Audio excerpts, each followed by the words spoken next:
everyone, good morning. How are you today? I hope all of you guys are fine. Welcome back to YouTube channel Midoritu with Miss Dia. Hari ini kembali lagi kita akan belajar tematik, tema 3, subtema 1, subtema 2, subtema 3, muatan bahasa Indonesia. Sebelum mulai belajar, mari sama-sama kita mengucapkan basmalah.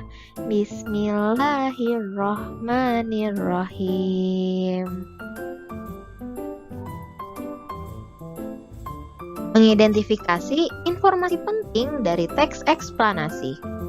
Teks eksplanasi merupakan teks yang berisi informasi tentang suatu hal atau fenomena yang terjadi di masyarakat.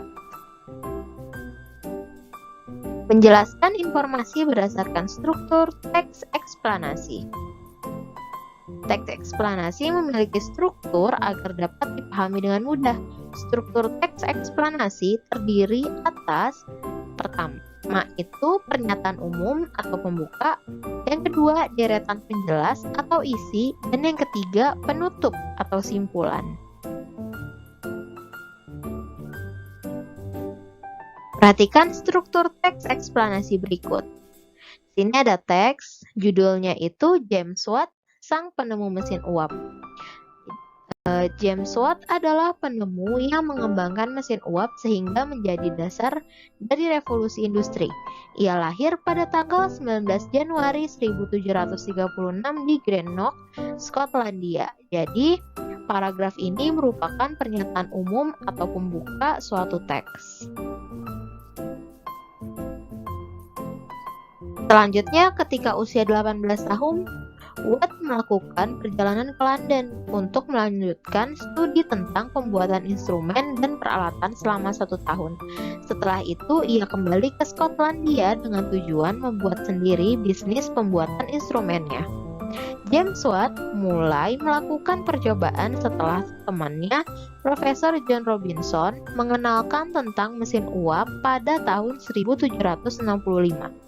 Dia berhasil membuat sebuah model mesin uap yang dapat bekerja dengan baik.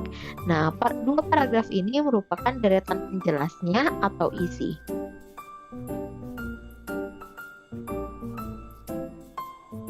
Sebagai penghargaan atas jasa-jasanya dalam mengembangkan mesin uap, nama Watt diabadikan dan dijadikan sebagai satuan energi dengan simbol W atau International System of Units atau SI.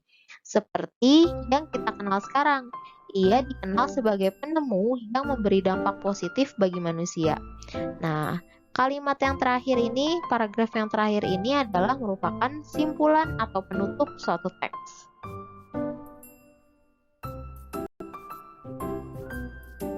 Selanjutnya, membuat simpulan dari teks eksplanasi. Kita dapat menuliskan simpulan dari sebuah teks eksplanasi dengan membaca seluruh teks terlebih dahulu.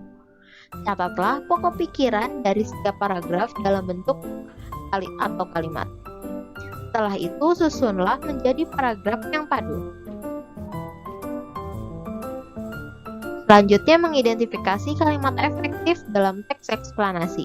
Ciri-ciri kalimat efektif adalah sebagai berikut. Menggunakan kata-kata baku, menggunakan ejaan dan struktur bahasa yang tepat. Yang ketiga, terdiri atas struktur kalimat yang berurutan dan bermakna logis. Yang keempat, tidak menggunakan dua kata atau lebih yang bermakna sama dalam satu kalimat. Berikut merupakan contoh kalimat efektif. Jadi di sini yang pertama ada kalimat tidak efektifnya dulu. Kalimatnya itu, kita dapat mengatur lampu yang perlu dihidupkan saat membutuhkannya. Kenapa tidak efektif? Kita bisa lihat di sini ya, kata yang digaris bawahin, dihidupkan. Dihidupkan itu tidak efektif karena dia bukan kata baku. Nah, ini ya alasannya tidak efektif, yaitu karena menggunakan kosakata tidak baku dalam kalimat. Nah, lalu diperbaiki. Perbaikannya itu agar menjadi efektif, jadinya kita dapat mengatur lampu yang perlu dihidupkan saat membutuhkannya. Nah, selanjutnya kalimat yang kedua ada kalimat pada rangkaian paralel kita tidak perlu menyalakan semua lampu-lampu. Kenapa tidak efektif? Karena menggunakan kata-kata yang bermakna sama dalam satu kalimat. Di sini yang digarisin, semua lampu-lampu. Jadi kalau udah pakai semua itu, lampunya cukup satu aja. Itu udah mencakup semuanya lampu yang ada di situ. Jadi kalau pakai semua aja, nggak usah pakai lampu-lampu. Kalau mau pakai lampu-lampu, nggak usah pakai semua. Kayak gitu. Jadi perbaikannya menjadi kalimat efektif, yaitu pada rangkaian paralel kita tidak perlu menyalakan semua lampu. Kita ganti ya, semua lampu-lampu menjadi semua lampu.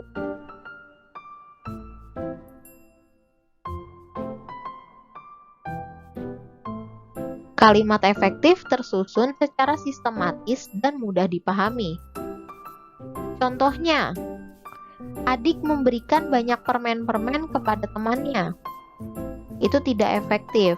Nah, kalimat tersebut tidak efektif karena terdapat kata yang berulang di sini ya. Sama kayak yang tadi semua lampu-lampu, di sini juga ada kalimat banyak permen-permen. Jadi kalau misalnya udah banyak itu udah mengisyaratkan banyak, ada banyak permen itu juga jadi banyak, jadi double, kalimatnya itu jadi boros, makanya dia tidak efektif ya. Kata permen seharusnya ditulis satu kali aja sehingga kalimat akan menjadi kalimat efektif.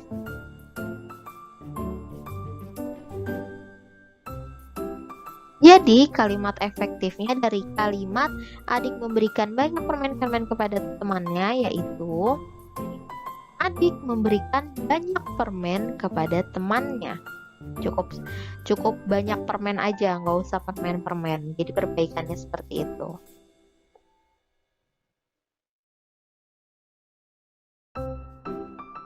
Selanjutnya mengidentifikasi kosakata baku dalam teks eksplanasi. Kalimat efektif adalah kalimat yang terdiri atas susunan kata yang sistematis menggunakan kata-kata baku. Kata-kata baku merupakan kata-kata yang penulisannya telah disesuaikan dengan Pedoman Ejaan Bahasa Indonesia atau PUBI. Kata-kata baku digunakan pada cara-cara resmi dan penulisan karya ilmiah.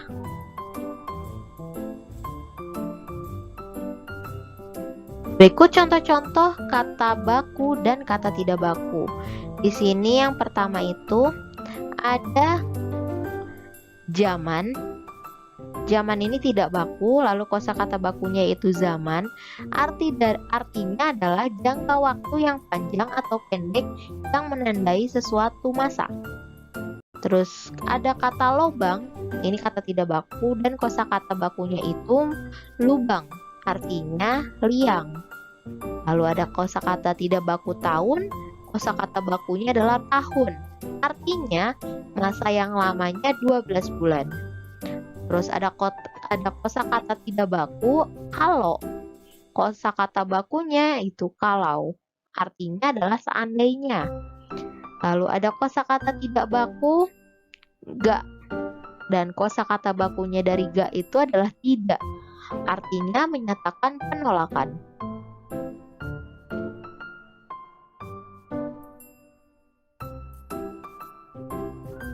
Selanjutnya menjelaskan penggunaan kosakata baku pada kalimat efektif. Kalimat efektif harus memenuhi syarat-syarat, yaitu kalimat harus lengkap, logis, singkat, dan jelas.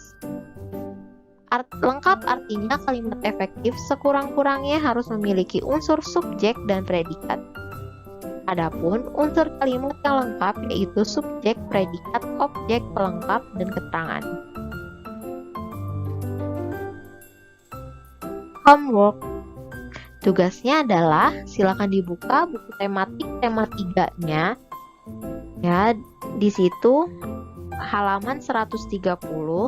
Silakan dilihat, di situ ada teks eksplanasi dan ada beberapa kalimat yang tidak efektif dan ada beberapa kosakata yang tidak baku. Silakan ditemukan kosakata tidak baku dan kalimat tidak efektifnya pada teks tersebut, terus diperbaiki sesuai dengan tabel yang ada di halaman sebelahnya.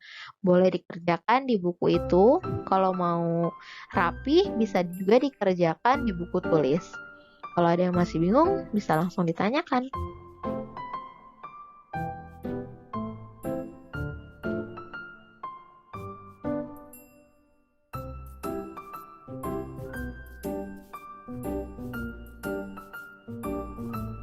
That's our lesson today. Thank you all for your attention. Kurang lebihnya mohon maaf. Mari sama-sama kita tutup pembelajaran kita pada hari ini dengan mengucapkan hamdalah. Alhamdulillahirabbil alamin. Wassalamualaikum warahmatullahi wabarakatuh.